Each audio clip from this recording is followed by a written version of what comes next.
Bitcoin's censorship resistance depends not only on miners' decentralization, but their economic rationality and therefore sustainability. Some miners at Ocean have started making use of the coin age priority algorithm during block template construction using datum. Originally, Bitcoin Core selected transactions to include in blocks based on what they had seen first in their mempool. This logic was eventually replaced by prioritizing older coins, that is, that had been sitting around unspent longer, over other coins. This was eventually only applied to a small portion of the block space and then eventually done away with entirely around the time of SegWit. It's still maintained in Bitcoin knots. I can only speculate as to the motives of the miners doing this, but given Ocean's rhetoric, I can guess that it has something to do with prioritizing financial transactions over others.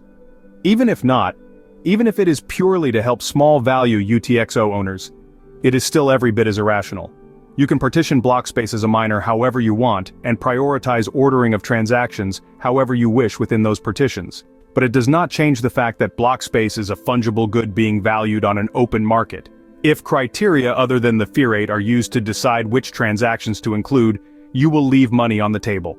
The only situation where that would not be true is one where those criteria were one identical to deciding based on fear rate, which would be a meaningless criteria.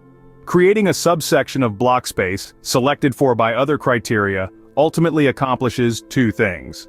1. Leaving money on the table as a miner, as definitionally any meaningful non-fear rate criteria results in collecting less fees. And 2.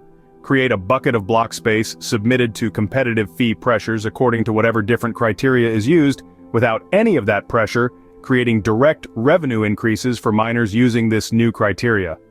The new subsection of block space doesn't ultimately reduce fee pressure, it simply leaves them making less money, and users taking advantage of this new transaction selection criteria, subjected to different competitive pressures, miners do not directly benefit from.